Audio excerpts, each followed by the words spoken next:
Well, it's time for a second blog today, and it's Saturday, which means I get a chat with the kids, a video chat with the kids, and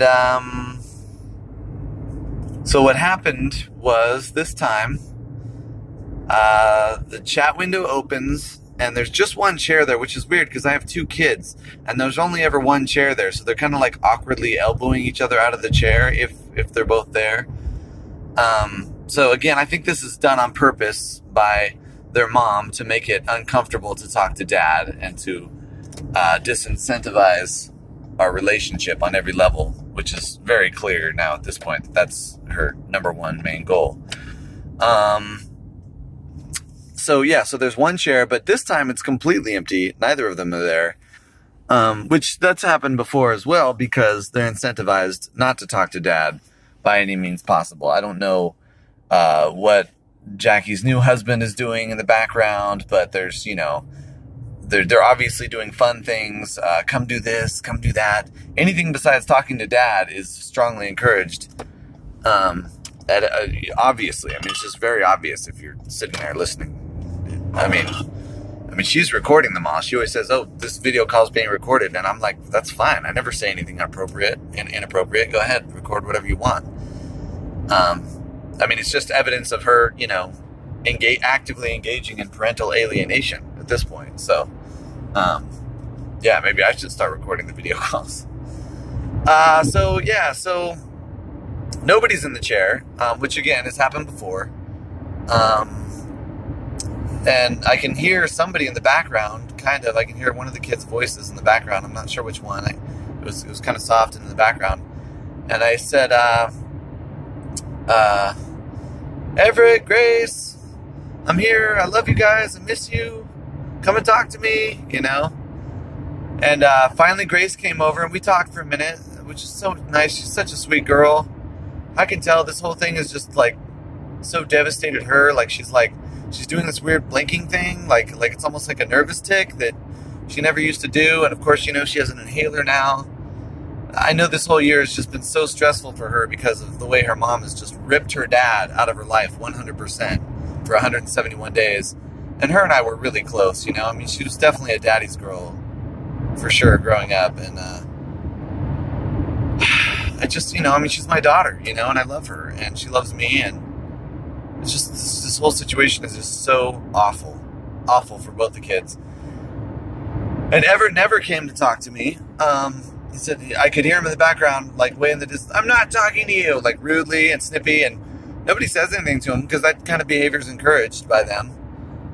You know, and you keep in mind, you know, that I'm always sending presents, asking them how their day was, trying to just, you know, be involved with them in any way that I can during our very brief video chats.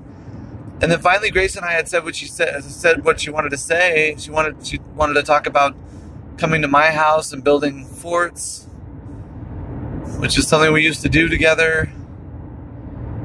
And I said, the very second she comes to my house, we will build a fort.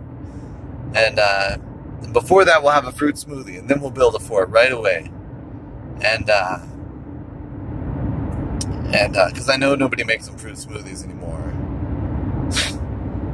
I know they're just being fed GMO garbage all day, being dropped off at the YMCA. They were dropped off at the YMCA again this week. Just like every week, they're dropped off at the YMCA. Not with Dad to go have organic smoothies and go on a hike in some kind of beautiful rural location. No.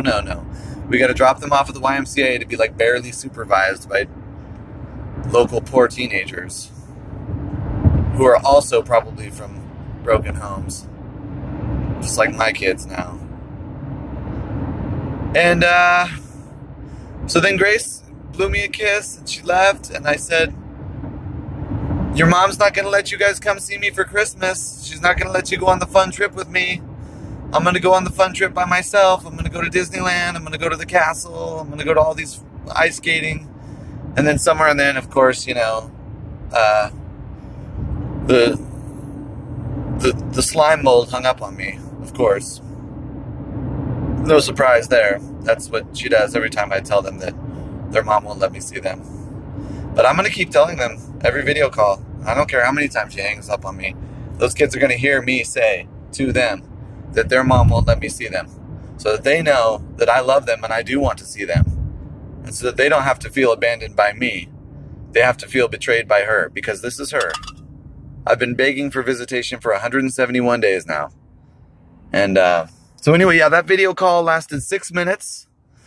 So right now, the last video call I think I had was like 12 minutes, and the time before that was like 5 minutes or something. So cumulative this week, I've been in my kids' lives 23 minutes of disincentivized video chats wherein their mother is interrupting them, telling them what to say, interrupting to tell me the call is being recorded loudly and rudely, and then inevitably at the end of which their father is hung up on while he's saying, I love you, I miss you, I wish I could see you, your mom won't let me see you. Yeah, so what was that total? 5 minutes, 6 minutes, it's 11, 12, 23 minutes in my kids' lives for the entire week. On purpose, because of their mother. So tell me that's not parental alienation. Tell me that's not the exact definition of parental alienation. And of course, she's not letting me have them for Christmas either. So you know, even though that's in the court order that I'm supposed to have them for 3 days at Christmas, that's not happening now. In the email, she said, our family has made other plans. You know, our family. Our family being her, my 2 kids, and some random Navy guy who she just barely met and insta-married. I mean, you know, I want to be romantic too and believe in love at first sight and all that, but let's be real. She's a gold digger. He's got a job. She wants money. That's just all there is to it. She's, you know, she knows that her dusty punani is still worth, you know, some kind of rent from some loser guy who can't get somebody better, who didn't already sleep with 4 other Navy guys this year.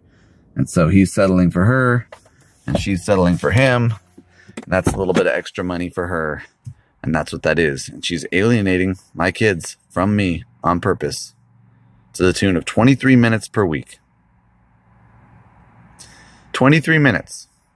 Jackie, imagine you only got 23 minutes, and during some of those minutes, one of your kids wasn't there and was incentivized not to be there.